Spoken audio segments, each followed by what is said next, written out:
Noong taon 2024, mayroon magkaibigan na nagngangalang Paulo at Miguel. Sila ay nanatiling magkaibigan simula pa noong sila ay 5 taong gulang.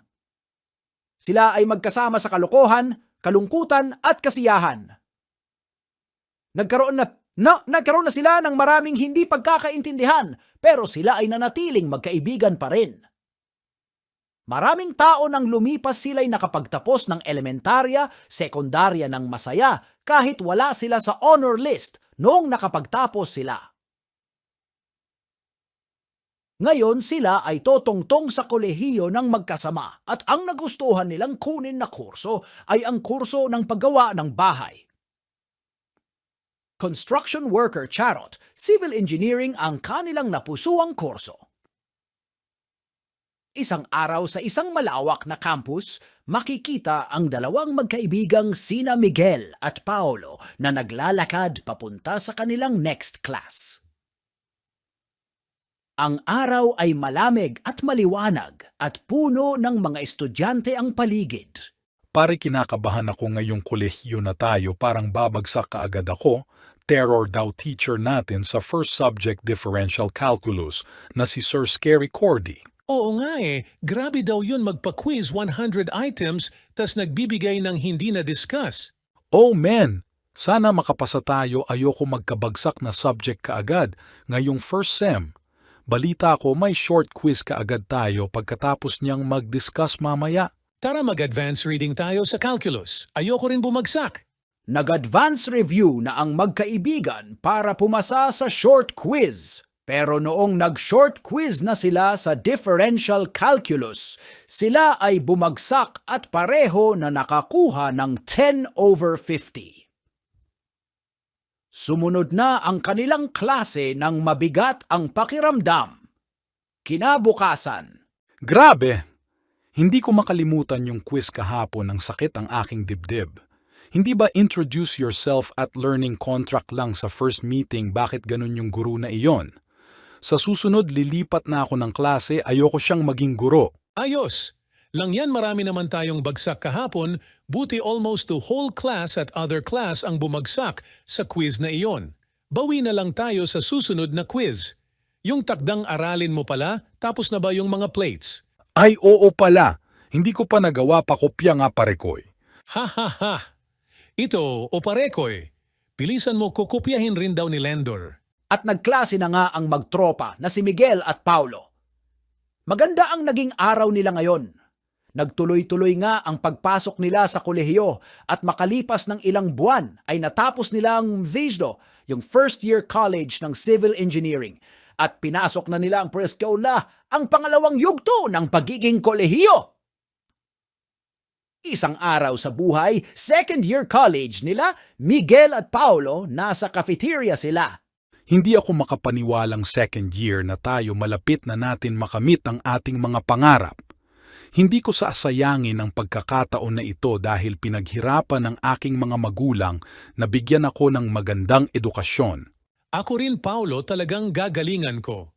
Ayoko rin sayangin ang pagod ng aking mga magulang at gusto ko sila bigyan ng marangyang buhay sa oras na nandito pa sila. Gusto ko sila kaagad mag-retire para makapagpahinga na sila. Naging maganda ang simula ng kanilang pagtongtong sa second year college, pero si Miguel ay napatropa sa mga mabisyong tao at ito ay nakaapekto sa kaniyang pag-aaral. Si Miguel ngayon ay panay ang paninigarilyo at pag-inom ng alak. Ito ay naging sanhi ng kaniyang madalas na pagliban sa klase noong una ay hindi ito pinansin ng kaniyang matalik na kaibigan na si Paulo. Pero gusto niyang bumalik sa magandang kalagayan. Si Miguel kaya kinompronta niya ito. Hoy Miguel, akala ko ba hindi mo sasayangin ang pagkakataon na ito? Bakit ano na ang nangyayari sa iyo? Dapat hindi mo na kinasama ang mga bad influence na mga tulongges na iyon. Dapat hindi ka na natutong magbisyon. Tignan mo nangyari sa iyo, nalulungkot ako bilang kaibigan mo dahil parang unti-unti mong pinapatay ang iyong sarili. Miguel, gumising ka, marami ka pang plano sa iyong buhay, dapat magbago ka ngayon na. Ano ba ang pake mo, hindi naman kita kaano-ano, wala kang karapatan na makialam sa aking buhay, hindi mo alam ang buhay ko. Tumahimik ka lang dyan dahil ako'y masaya sa aking ginagawa, wag kang makialam, shut the fuck up. Nagtuloy ang pagbibisyo ni Miguel at bumagsak siya sa lahat ng kanyang mga subjects sa first sem. Isang gabi habang nagiinuman sila Miguel at ang kanyang bagong tropa, sila ay napaaway. Nabugbog ng husto si Miguel dahil tinakbuhan lang siya ng kanyang tropa habang magbubugan ang mga ito. Dahil dito napagtanto ni Miguel na hindi tunay ang mga kaibigan niyang nakakasama niya sa inuman. Nagsisi ng matindi si Miguel at napaisip sa pinagsamahan nila ni Paulo. Kinabukasan ay humingi ng tawad si Miguel. I'm sorry sa lahat ng aking nagawa, sana mapatawad mo man ako sa aking pagbabaliwala sa pinagsamahan natin. Ako lamang ay naaliw sa mga bisyong nakakasama sa akin, pero pangako, hindi na mauulit, patawarin mo lang ako. Ayos lang yon, ay sos. Ang importante, natuto ka na sa pagkakamali at siguradong hindi na mauulit yon. Ano na? Enroll ka na ulit para sa kinabukasan, laban lang padayon. Salamat sa pagtanggap, pare, love you. Gagalingan ko na ulit sa aking pag-aaral. Salamat sa tunay na suporta. Nagkaayos na nga sila at kasalukuyang nabubuhay ng masaya, pero may isang trahedya ang mangyayari kay Paulo.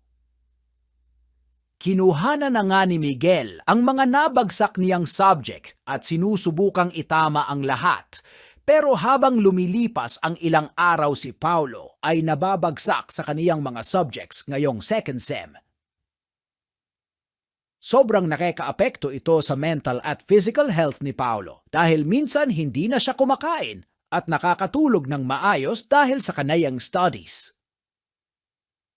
Dumating ang midterm exam at bumagsak si Paulo habang si Miguel ay pumasa.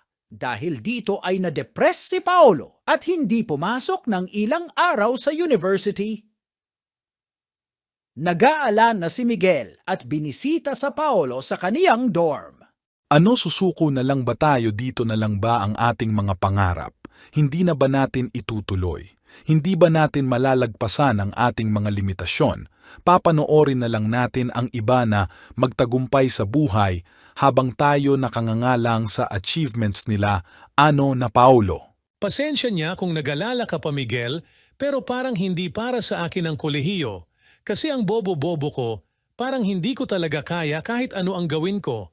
Hindi ko maipasa kahit simpleng activity man lang, ginawa ko naman ang best ko sa lahat, pero parang baliwala rin lang. Paulo, anong nangyayari sa'yo? Bakit ikaw ay hindi na pumapasok? Kala ko balaban lang at makakamit rin natin ang ating mga pangarap, pero ano na hindi ka na pumapasok? Ano? Mukhang ganun na nga, pero pasensya ka na talaga, hindi ko talaga kaya. Sukong-suko na si Paulo sa kaniyang pag-aaral dahil sa mga grado niya sa mga aktibidades at hindi na rin niya pinapansin si Miguel dahil sa sobrang depressed nito. Ngunit hindi tumigil si Miguel sa paghahanap ng paraan para mapaayos ang kalagayan ni Paulo. Ang unang niyang ginawa ay gumawa siya ng maraming reviewer, tulong ang mga kaklase ni Paulo. Anda ka! At nagsulat siya ng maraming notes para kay Paulo. At nag-research siya paano mapapataas ang grade ni Paulo. Talagang puspusan ang mga ginagawa ni Miguel para lang makabalik si Paulo. Isang araw, binigay na nga ni Miguel ang kaniyang mga ginawa para kay Paulo. Pagkatanggap ni Paulo ng mga ginawa ni Miguel, ito ay napahagulgol sa iyak dahil sobrang na-appreciate niya ang ginawa ni Miguel. Salamat, Miguel, isa kang alamat. Kahit ako ay sumuko na sa aking sarili, ako ay hindi mo pinapabayaan. Salamat talaga, sobrang saya ko ngayon dahil ikaw ay naging kaibigan ko, labyo. Okay lang yon, tinulungan mo rin ako, diba, nung nalulung ako sa bisyo, kaya tutulungan rin kita, pare ko'y love you too. Kaya ano, pasok na pare, humingi ka lang ng tulong, sinosolo mo, kasi lahat wag ganon, hingi rin ng tulong kung di talaga kaya. Oo nga, Miguel, babalik na ako sa pag-aaral. At simula ngayon ay hihingi na ako ng tulong kung hindi ko na talaga kaya.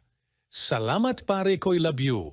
At yun na nga, nag-aral na sila ulit ng mabuti. At ngayong maayos na lahat, pumapasa na si Paulo at na-clutch niya ang second sem ng pasado. Ang lahat ganoon rin kay Miguel. Simula noon, they live happily ever after.